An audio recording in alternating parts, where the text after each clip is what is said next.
So anyways, I want to talk to you about creation. Now, would you be willing to join my cult? You have a lot of benefits. For example? Not dental, but there's free sex every weekend, and we all drink bleach after that. I have a question though. Yes, we do play ping pong, don't worry. And after that, I have another question. Do we have a Yes, we starship? do get virgins. Yeah, of course, starship. Yeah, that's gonna take us when we drink bleach. Buddy, do you think we're amateurs in my cult? You get an entire armada. You get an entire armada. Where can I sign? Oh, right here. Anyways, I want to talk to you about creation. Mm-hmm. Now, recently, as much as I hate the words that are about to come out of my mouth, I was browsing Reddit, and a guy on Explaining Like I'm Five basically asked the question, what came before the Big Bang? And, everyone was just giving a stereotypical answer like, oh, we don't know, science doesn't know. Or people were just giving like, oh, God created, or something existed before the Big Bang. And my theory is, I want to get your input on this. You know how everything that's created goes for a certain evolution? Mm-hmm. And usually, the principles of the universe are taken as axioms, right? Mm-hmm. That they're absolutely true in every situation. Mm-hmm. But here's the thing. That applies eternally if existence itself is eternal. But the Big Bang is a creation point. So here's my theory. Maybe the principles of the universe, when the universe was creation, with the Big Bang, weren't set in stone and as rigid as they are now. Because we theoretically can know if principles must also grow and evolve and, become more firm and rigid. Mm-hmm. Maybe they're a bit more flexible, to say it. Like creation out of nothing, creatio ex nihilo, is a principle of the universe that says that no, you have to have something for something to be created. Maybe, when Big Bang happened, that wasn't set in stone. Maybe you could get creation out of nothing. We wouldn't know. Just we don't know if there was something before the Big Bang, but logically, it's plausible. I mean, it is plausible.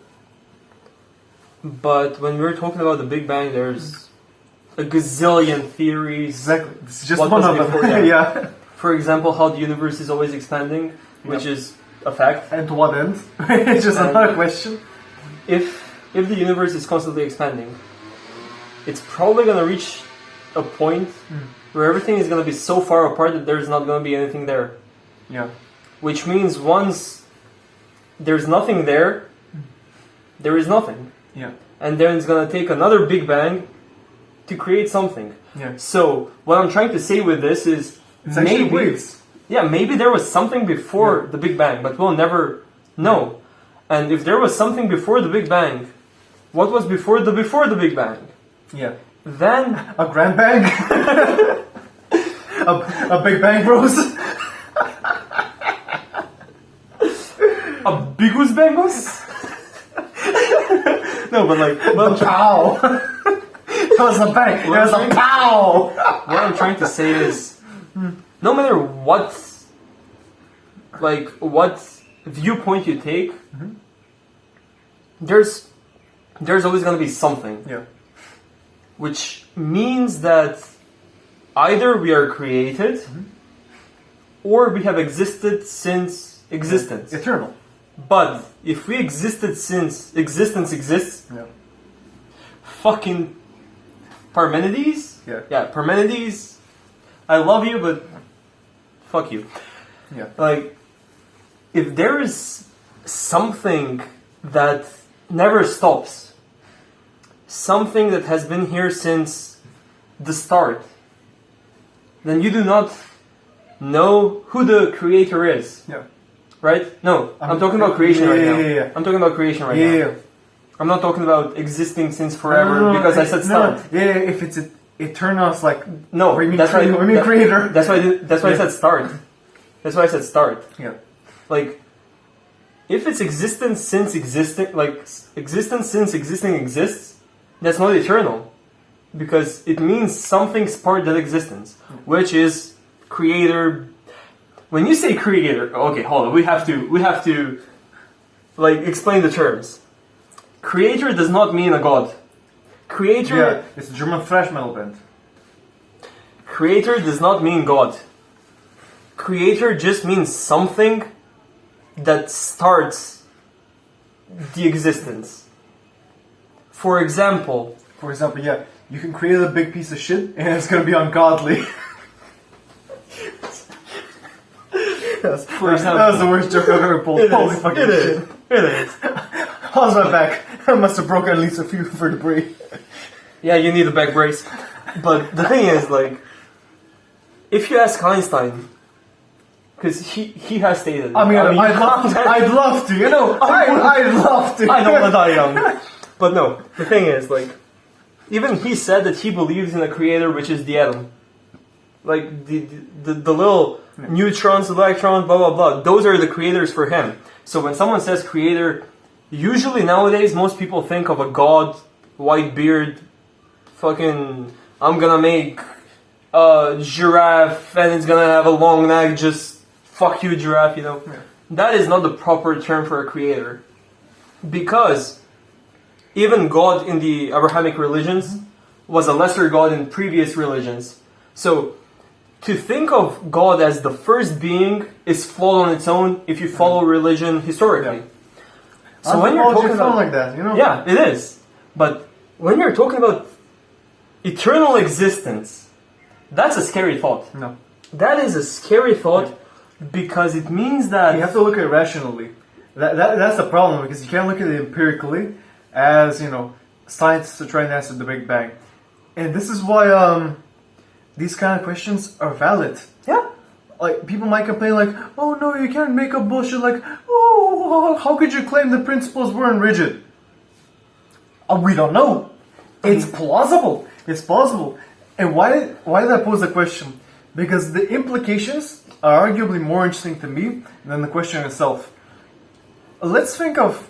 Can I just finish what I tried to say? Sure. I'm sorry. Yeah.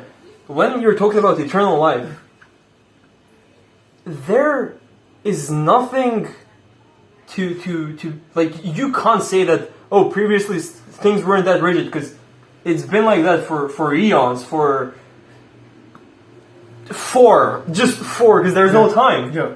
If you say it's eternal, there's literally no time. Yep. But the thing is, us knowing about the Big Bang, well, depends who you ask.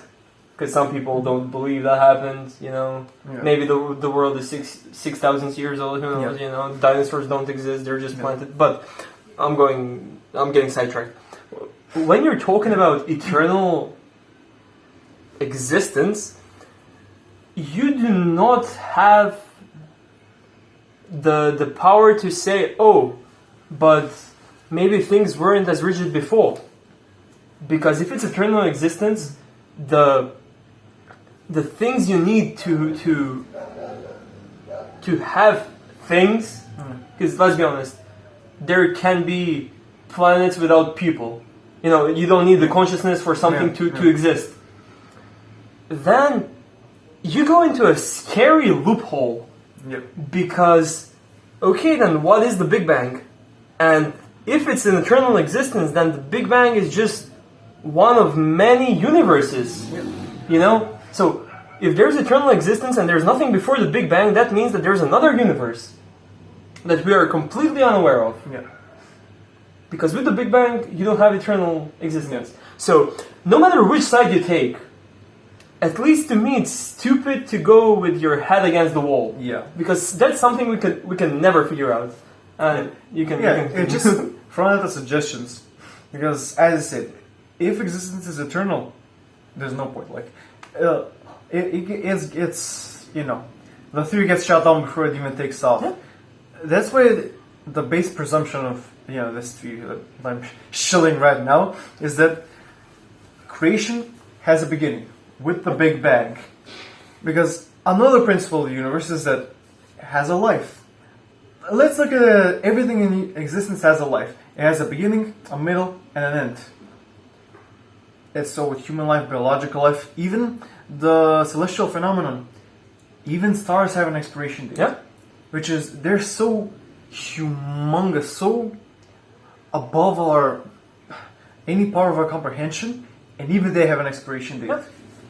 And that's another interesting thing. Like if you relate the premise of the theory to how creation was the beginning, at beginning, with the Big Bang, it just started creating. Eventually, it stopped, and then just started expanding. I know. Did it stop though? See? We don't know. Exactly. We don't know. For the sake of the argument, it just stopped. Okay. Going back to the original premise that principles weren't as rigid and set in stone, the principle of life didn't exist. It just created, and suddenly it's like, okay, now I have to have end. Cut-off point. Now in the middle part, okay, let's go. Eventually, everything gets so separated from each other that no life will be able to reach anything else, and it's just like, that's it. That's the end. There she blows. And then another Big Bang happens, so you have the constant eternal struggle of creation, destruction. I'm gonna have to ask Galactus on that one. But what you said about the stars and the planets, that they have an expiration date. Just because the stars and the planets have an expiration date doesn't cut off the theory of eternity. Yeah. Because every single person has an expiration date, right? Yeah, because... And once one person dies, that doesn't mean that every single person dies, Yeah. It's the same with the stars. Yeah. So It's it. It's principles. At the end of the day, it's just a bunch of principles. the thing is, like, we as human we are not hardwired to understand eternity. Like, we cannot grasp eternity. We may talk about it, You may have a concept of it. but it will never be what eternity really is. Because, again, I'm going to mention Parmenides. He said the being is, like, that's his definition of what life is, of what the universe is, of what existence is. It just is. Yeah. Because It'd be like that sometimes. everything you can think of is in the being. Yeah. Everything you cannot think of doesn't exist. Yeah. So, when you think of something that has no start and no end, as a person who's born and dies, it's like talking... Let's say you're born in England, and the only language you know is English, and you're dropped off in China, and you're trying to write down what they're trying to say to you without understanding the language. It's so out of place. He doesn't need to go to China. You just go to Wales. It'll be the same thing. It'll be the same thing. Fair point. But no, the thing is, like, it's such a foreign concept, and I'm trying to dumb it down as much as possible. Just because, personally, I'm doing my master's degree in creation, well, more of like biblical creation and Navajo creation, but still it's creation. It's weird how the problem of eternity just looms over you all the time when you're talking about life. Because it's such a struggle to say, even if you go to creation as like, oh, a bearded God, like Yahweh, Allah, or God created us, then okay, what created them? And if they exist and they have existed forever, then that just means that we're nothing more than a play toy for the being. And that means that no matter what we do, we will never understand the true meaning of existence. Because we have an expiration date. Yeah. And the thing that created us doesn't. This is like a kid who gets a jar and builds an ecosystem in the jar, Yeah. You are the creator of that ecosystem. And for them, like, once the ecosystem dies, that's the end of their life. But for them, you are eternal. Yeah. Because you are the one providing them food and everything. So for me to talk about something that's out of my nature is just something I cannot do. Yeah. And that's a problem that Christianity in the Middle Ages was struggling to get out to the masses. Yeah. Where they were saying like, you cannot talk about a greater being because it has a perfect nature. It's same with existence, at least for me. Like, we cannot talk about existence because our natures are so different. Yeah. Especially if it's eternal. If that makes sense to you. Them's the facts. Hey, If that makes sense to you. them's the facts. What can I say? Them's the facts. Yeah. Do you have something else to add? No, that's it. I'm good. Then, as always, let us know what you think. Do you think we were created? Do you think existence has existed since forever? Is it eternal? And remember, join my cult. the Wyatt family.